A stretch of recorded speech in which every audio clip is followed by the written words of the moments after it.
بسم اللہ الرحمن الرحیم۔ السلام علیکم ناظرین، آج ہم بات کریں گے ایک ایسی سبزی پر جو سبزی بظاہر عام بھی ہے، سستی بھی ہے، لیکن ایک عام آدمی کو اس کی غذائی اہمیت اور بدنی افادیت کے بارے میں کچھ کم ہی معلوم ہے۔ یہ سبزی جو لوگ استعمال کرتے رہتے ہیں تواتر کے ساتھ مسلسل لگاتار، ان لوگوں کو جو فوائد ملتے ہیں وہ کچھ یوں ہیں۔ وہ گردوں کے مسائل سے بچے رہتے ہیں، گردوں میں پتھری نہیں ہوتی، خدا نخواستہ گردے فیل ہونے کا کوئی خطرہ نہیں ہوتا، گردے سے جڑے جتنے امراض ہیں، یوریا ہے، کریٹینائن ہے، یورک ایسڈ ہے، وہ اس سے محفوظ رہتے ہیں۔ اسی طرح اس کے فوائد جو ہیں وہ پیٹ کے لیے، معدے کے لیے بہت اچھے ہوتے ہیں۔ ایسے لوگ تبخیر سے اور ایسیڈیٹی سے بچے رہتے ہیں، ان کو بواسیر کبھی نہیں ہوتی۔ آج ہم اس سبزی کا آپ کو نام بھی بتائیں گے اور اس سبزی کے جو فوائد اور استعمال وہ بھی بتائیں گے۔ یہ سبزی ہمارے ملک پاکستان کی بڑی مشہور سبزی مولی ہے۔ مولی کا مزاج جو ہے وہ گرم خشک ہوتا ہے، حالانکہ ہمارے ہاں عام طور پہ یہی سمجھا جاتا ہے کہ مولی ٹھنڈی ہوتی ہے۔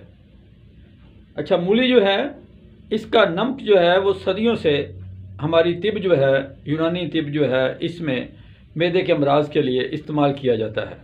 مولی کا نمک ایک بڑا مشہور مفرد جز ہے جو کہ معدے کے تقریباً پیٹ کے جتنے مسائل ہیں اس کے لیے اس کا کمال استعمال ہوتا ہے۔ مولی کا بہترین استعمال یہ ہوتا ہے کہ آپ مولی کو رات کو کاٹ کر چھیل کر اس کے اوپر کالا نمک لگا کر رکھ دیں اور صبح نہار منہ کھائیں۔ اس طرح ہفتہ 10 دن کھانے سے آپ کے معدے کے بے شمار مسائل جو ہیں وہ حل ہو جاتے ہیں۔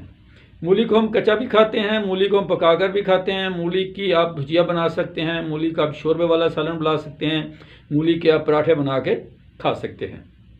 مولی جو ہے یہ جسم سے فاضل مادے جو ہیں، خاص کر جیسے یورک ایسڈ ہے، کریٹینائن ہے، ان کا خاتمہ کرتی ہے، اور امراض گردہ میں مولی یہ خدا کی بیش بہا نعمت ہے۔ اسی طرح جو بواسیر کے مریض ہیں، چونکہ بواسیری زہر جو ہے وہ بھی ایک ٹاکسن ہے، زہریلا مادہ ہے، تو دوسرے لفظوں میں کہہ سکتے ہیں کہ مولی ہمارے جسم سے زہریلے مادوں کا خاتمہ کرتی ہے۔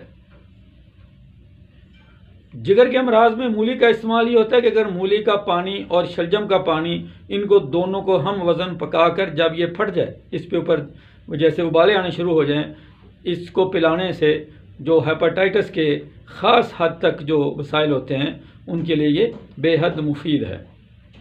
مولی جو ہے یہ ہاضم ہے، یہ آپ کی جو قوت ہاضمہ ہے اس کو بڑھاتی ہے، معدے کی کارکردگی کو بہتر کرتی ہے، لیکن خود تھوڑی سی مشکل سے ہضم ہوتی ہے۔ اس لیے جب بھی مولی کھائی جائے، مولی کے بعد گڑ جو ہے وہ لازمی استعمال کرنا چاہیے۔ مولی عام طور پہ دوپہر کے وقت کھانی چاہیے۔ دوپہر کے بعد اس کا استعمال جو ہے وہ پیٹ میں درد یا بد ہضمی کا جو سبب بن سکتا ہے۔ اس لیے کہا جاتا ہے کہ مولی چیزوں کو جلدی ہضم کرتی ہے، لیکن یہ خود دیر پا ہضم ہے۔ اچھا، بعض لوگوں کو یہ ہوتا ہے کہ مولی کھانے سے ڈکاروں میں مولی کی اسمیل آنی شروع ہو جاتی ہے، ریح میں مولی کی اسمیل آنی شروع ہو جاتی ہے، تو مولی کے ذائقے کو منہ سے ختم کرنے کے لیے یا جو اس کی جو ڈکار آنے کو ختم کرنے کے لیے سبز دھنیا مولی کھانے کے بعد 8-10 پتے سبز دھنیا کے منہ میں ڈال کے تھوڑی دیر ڈال کے رکھیں۔ اسے انشاءاللہ ایسا ہوگا کہ مولی کے جو اس کی اسمیل ہے یا اس کی جو بو وغیرہ ہوتی ہے جو ڈکار آنے سے آتی ہے یا بولنے سے منہ کی باس میں آتی ہے، وہ انشاءاللہ ایسا نہیں ہوگا۔ تو لہٰذا مولی ایک بے مثال اور کمال سبزی ہے جو ہمارے معدے، جگر اور گردوں کے مسائل کو مفید اور جو ہے مفت طور پہ حل کرتی ہے۔ ناظرین، ہماری اس طرح کی مفید ویڈیوز دیکھنے کے لیے ہمیں یوٹیوب پہ فالو کریں اور ہمارے چینل کو سبسکرائب بھی کریں اور لائکس بھی دیں، اور کمنٹس میں آپ کے جو مسائل ہیں ان کو لازمی لکھا کریں۔ انشاءاللہ ہم آپ کے ان مسائل پہ چھوٹی چھوٹی ویڈیو